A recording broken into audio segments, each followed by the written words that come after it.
Buenas noches y bienvenidos a Historias de Terror.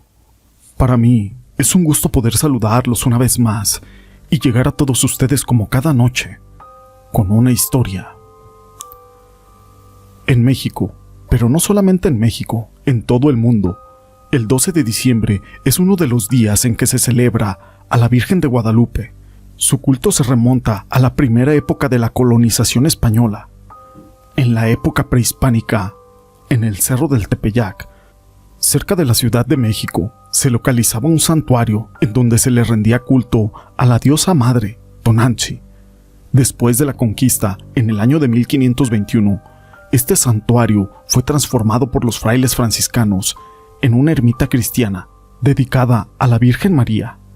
10 años después, y según cuenta la tradición, entre el 9 y el 12 de diciembre de 1531, la Virgen de Guadalupe se le apareció en 4 ocasiones a un indígena llamado Juan Diego, esto en el Cerro del Tepeyac.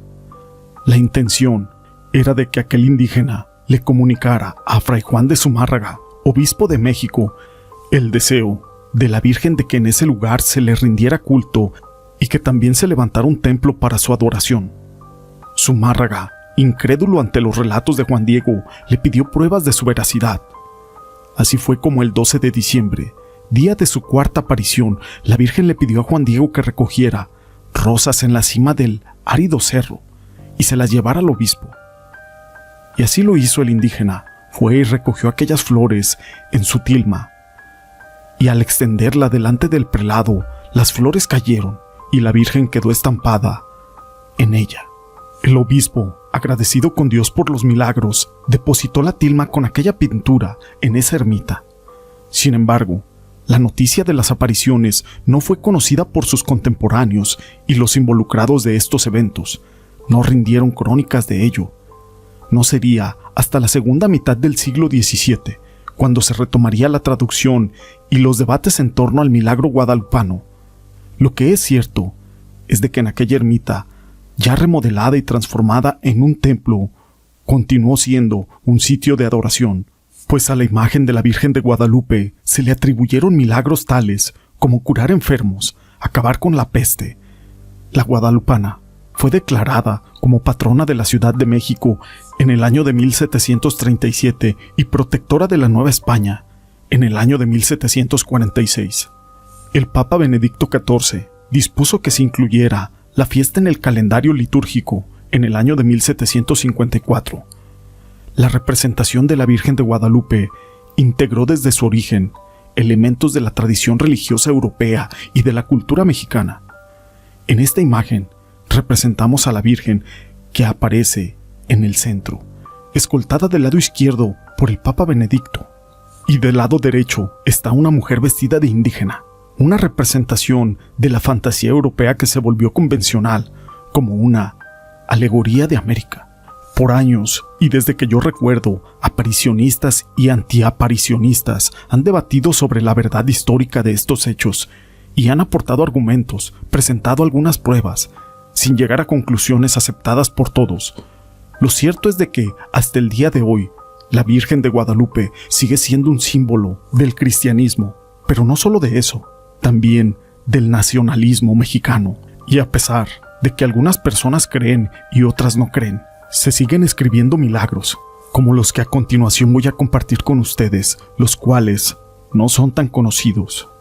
Uno de los primeros milagros que se tiene conocimiento ocurrió posiblemente en el año de 1563, esto según las crónicas del Padre Calancha, donde se dice que un indio y una indígena pequeña llevaban la imagen de la Virgen en una pintura, y al entregársela a su madre o al pasar por el canal del molino, tropezó inocentemente y la dejó caer.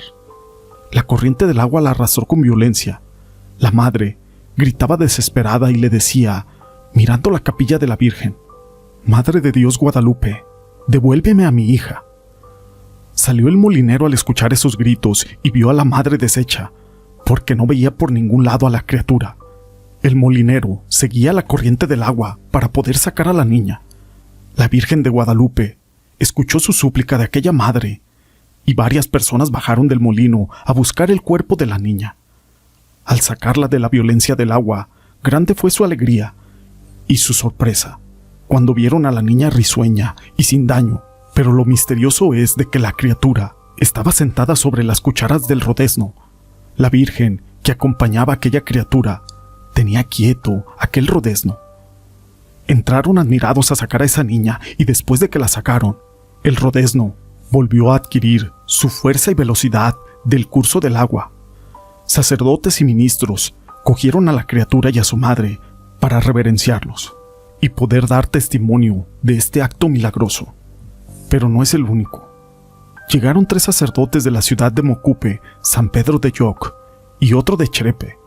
Hernando de la Tusa, en el año de 1565, pasaba un caballero del nuevo reino con prisa e iba a realizar una negociación de una gran importancia. Quiso llegar caminando a la intersección de la Virgen de Guadalupe para que todo le saliera muy bien, y mientras estaba en la iglesia, dejó comiendo en un mesón a un ligero caballo en el que él caminaba y su custodia al indígena Hernando, que era un servidor de él. Después de realizar su oración en el templo, fue al mesón para poder continuar su viaje. Mandó a Hernando ensillar el caballo y estando realizando esta actividad, cuando de pronto el caballo tiró a Hernando de Tusa con 2 patadas, falleciendo en el acto. Aquel caballero, con mucha pena por todo lo sucedido, fue al convento y le dijo a los religiosos de la muerte de aquel indígena. Dejó la limosna para su entierro y encomendó al difunto a la Virgen de Guadalupe, así como a todos los viajeros, y antes del anochecer, tuvo que proseguir su camino. Las personas del lugar donde había ocurrido el accidente no querían tener como huésped a aquel indígena muerto, por miedo o por otras razones, así que fueron a ver al religioso para que les permitiera poner al difunto por esa noche dentro de la iglesia. Después se iba a enterrar a la mañana, así que aquel sacerdote aceptó. Trajeron al indígena a la iglesia y lo dejaron cerca del atrio mientras amanecía. A la mañana siguiente, cuando los religiosos se levantaban temprano, vieron a aquel indígena, Hernando Tusa, resucitado y de pie. Estaba sano y bueno, aparte de muy alegre, diciendo ternuras de la Virgen. Toda la gente del pueblo entró a aquella iglesia para ver al resucitado. Estaban llenos de admiración, y Hernando de Tusa contaba lo siguiente: a medianoche vino a mí una hermosísima señora, acompañado de otras mujeres hermosas y resplandecientes. Me resucitó y dándome la mano me levantó del ataúd. Con lágrimas atendieron aquel favor y con voces aclamaban todas las personas presentes: ¡milagro! ¡Milagro! Hernando de Tusa se hizo sirviente de la Virgen de Guadalupe. La fama de este maravilloso milagro corrió la tierra y el paso de los mares, ya que era el primer resucitado que se viera en la parte de América. Y con esto se deja testimonio de que siempre Dios escucha a su madre en cualquiera de sus pedimentos. Martín Garay, en el año de 1571, salió en un navío del puerto de Natapara para ir a Panamá. Salió alegre y a 4 leguas se puso triste, porque ese navío empezó a irse a pique.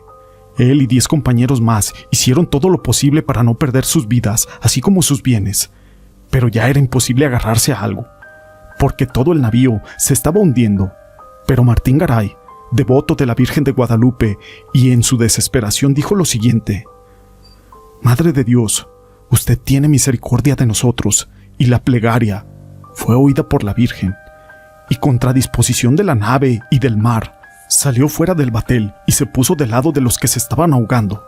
Cada uno de ellos saltó sobre el batel y sin remo los llevó hasta la isla de las Perlas, a una playa, poniéndolos a salvo.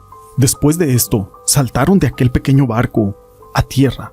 Martín Garay y sus 10 compañeros así se fueron caminando por tierras totalmente desconocidas, valiéndose de él y de sus compañeros, de la Virgen de Guadalupe, a quien por momentos le llamaban. Se encontraron algunos indígenas del Caribe, eran flecheros y crueles, y mucho más con los españoles. Los indios estaban pintados, y estos indios habían cazado conejos, faisanes y perdices. Teniendo en cuenta que había poca distancia entre ellos y los indígenas del Caribe, se encomendaron a la Virgen de Guadalupe. Aquellos indígenas cambiaron su fiereza por la mansedumbre, y de esa forma Martín Garay y sus 10 compañeros concluyeron con el milagro de la Virgen. Los indígenas se llevaron a los españoles a donde ellos habitaban y les regalaron maíz, legumbres y carnes del monte. Después de eso, los encaminaron al pueblo de Anserma, un lugar de cristianos y de población de españoles, para regresar a su lugar de origen. Martín Garay y sus compañeros tuvieron que pasar por muchas pruebas, pero lograron superar todas. Después de haber avanzado más de 200 leguas, llegaron a la ciudad de Cali, del nuevo reino de Granados, sanos, contentos y agradecidos. Martín Garay salió de Cali en busca de la Virgen de Guadalupe y pregonaba por todos los pueblos y caminos aquel milagro que le había hecho su madre, y después de haber caminado más de 800 leguas, llegó al milagroso santuario de la Virgen, arrojándose a los pies de su altar. Contento, estaba muy agradecido y declaró a los religiosos aquella aventura, así como las desdichas de sus pérdidas, pero la ganancia de su vida. Estuvo sirviendo a la Virgen de Guadalupe durante algunos días. Después salió de la ciudad para predicar las maravillas de la Virgen. Hoy, como cada año, mi nombre es José Guadalupe Llamas. Estas historias las quise compartir con ustedes. Si les han gustado, déjenme su pulgar arriba. No olviden en dejar sus comentarios. Y gracias por ser parte de este canal.